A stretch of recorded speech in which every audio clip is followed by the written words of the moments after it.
Magandang araw po, welcome po sa aking channel, Love9 TV. Patalasasan po, meron po ba kayong mga properties na napapabayaan or non-performing assets? Plan nyo yung ibenta, pero wala kayong oras sa pagbibenta nito. Kung ito'y pagkakatiwala nyo po sa amin, tawag lang po kayo sa aking numero, usap po tayo, gawin ko po ng video for free. Yes, libre po. Wala po kayong babayaran. Tutulungan pa namin kayo mabenta ang inyong property. Kami na po bahala sa marketing, sa boosting or paid ads, even sa tripping. Hindi na po kayo mapapagod sa pag-entertain ng mga buyers. Kami na po bahala sa lahat. Tawag lang po kayo. Nandito po tayo ngayon sa Morong Bataan kung saan meron po tayong bagong video presentation, isang income generating property na operational beach resort. Ito po ay titulado, buhay po ang may-ari, kaya wala po kayong magiging problema sa documentation at sa transfer ng title. Kumpleto na rin po ang business permit at operational permit. Ang monthly income po nito, rough estimate, nasa 300 to 400,000 pesos. Mula po dun sa 2-story building na may roof deck, walking distance lang po papunta dito sa shoreline. Ito pong binabaybay natin ay public road po ito.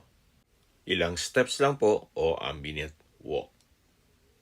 Napakatahimik po ng lugar, sariwa ang hangin at sa klima po, banayad lang, hindi naman siya ganun kainit at hindi naman ganun kalamig. Ang kagandahan po dito sa property to ay hindi po natutulog ang investment nyo.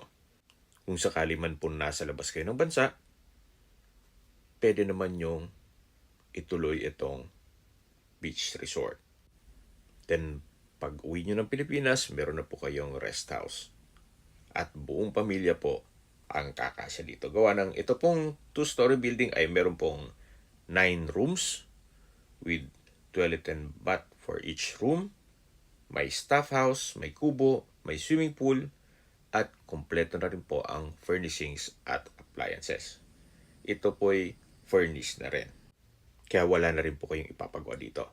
Ang kailangan na lang po dito, once na ito'y na-acquire ninyo, supervision na lang. So ito po yung entrada ng resort. Ito'y nakabakod na po, buong property. Then meron po ditong stock room. Mula po dito sa stock room, katabi po nito yung kubo.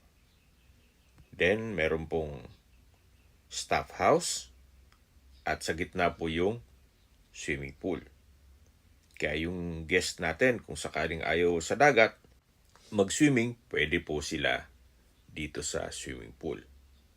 So sa structure po, wala po kayong ipapagawa dito. Even sa pintura. Unless na gusto nyong new look, well, pwede nyo pa-retouch. Ito po yung shower area. At dito po tayo sa poolside. Meron na rin po palang CCTV dito sa loob ng property. Kung saan meron pong mobile application, kahit po wala po kayo dito, mamonitor ninyo itong resort. Sa taas po nitong view deck o roof deck, kung may okasyon man, ay pwede pa pong ganapin doon kung marami kayong mga magiging guest. At meron po itong mountain at beach view. Mamaya po, iikutan natin yan. Pero sa ngayon po, ang maipresent ko lang sa inyo, itong first room, which is identical naman po itong lahat ng rooms. At sa ngayon po, meron pong mga guest. Kaya buti na isingit tayo dun sa isang kwarto na pwede kong maipresent sa inyo. So, ito po yung hagdan, naka-tiled staircase, then tubular railing at handrail. Hanggang dito po sa second floor ay meron din CCTV camera. Then dito po naman yung hallway. Hanggang sa dulo po, hanggang sa pang-8 unit. Yung pang-9th room ay nasa roof deck naman po. So ito po yung last unit dito sa second floor na kung saan meron pong maliit na kitchen At lahat pong gamit na makikita nyo dito sa loob ng resort ay kasama po yan. So dito po sa labas matatanaw natin ang sliding glass window, then ito ay naka-solid wood door. Gaya po ng nasabi ko, ito'y identical. Lahat pong rooms halos ganito.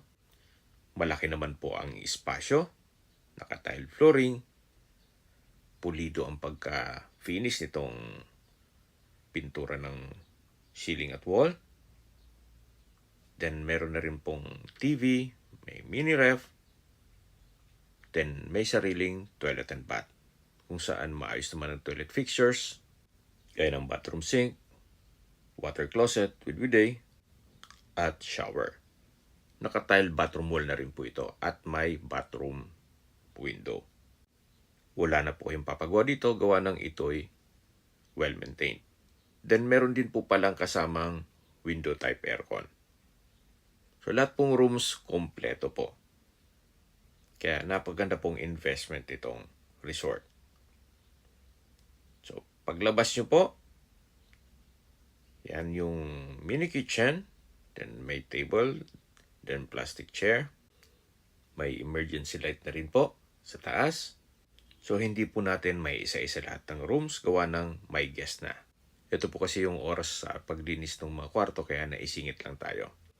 Then mamaya, papasok na po ang mga guest. Lagi pong fully book itong resort. Gawa ng napakalinis, maganda, at accessible po sa lahat. Napakatapit lang po nito sa bayan mismo ng Morong, kung saan nandun na po lahat ng business establishments. So ito naman po yung hagdan na papunta dito sa roof deck. Naka-tile staircase na rin po dito at tubular railing at handrail. Napakalaki po ng espasyo naman itong view deck o roof deck na pwede pong lagyan ng malaking kwarto para sa inyong personal use na o para sa pamilya.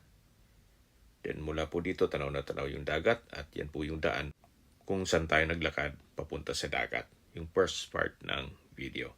Ang kagandahan po pag second lot from the beach, once na meron pong bagyo o lumakas man ang alon, safe na safe po ang property niyo o resort niyo. Well, hindi naman natin gugustuhin siyempre yung may ganong kalamidad. Pero real talk lang po, mas maganda yung ganitong pwesto. Then mula naman po dito, meron pong mountain view. Bali po, may mountain view ka na at may beach view ka pa. Kaya very relaxing po itong property. Na halimbawa maglagay ka na dito ng malaking kwarto o glass walls na mayroon kang dalawang view. So depende po yan sa inyo once na na-acquire nyo itong property kung anong magiging project nyo. Ito pong room dito ay kompleto na rin po. May sliding glass door na kung saan kompleto na rin po ang gamit. May double deck, may kitchen sa dulo, may mini ref,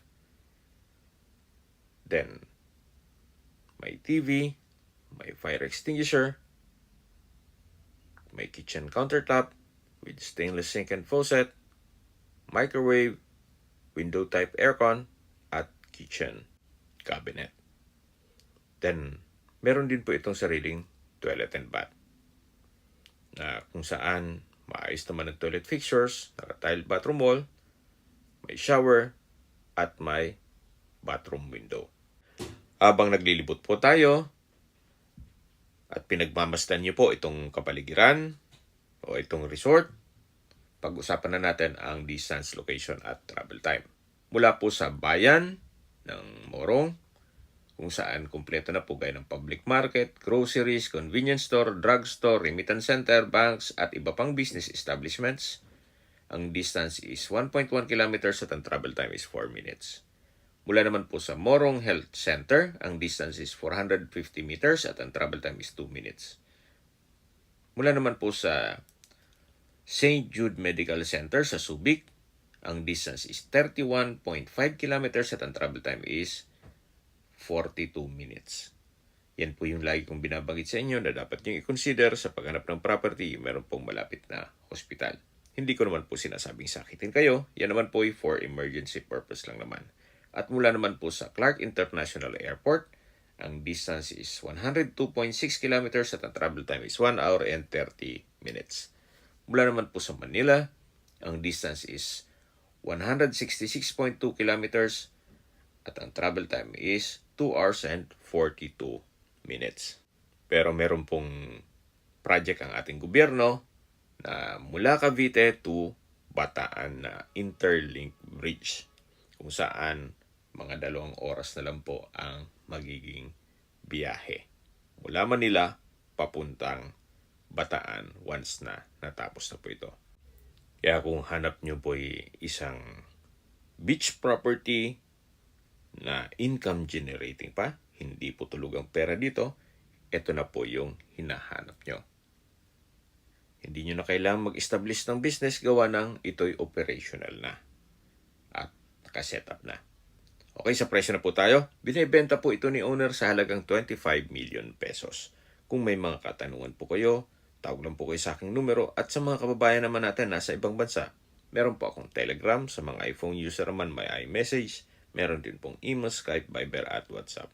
Same number lang po, 0917-316-3399. Sa mga nagtatanong naman po ng aming Facebook, meron po aming Facebook page na Nob9 TV at Facebook Reels Video. Meron din po kaming TikTok at Instagram na Nob9 TV.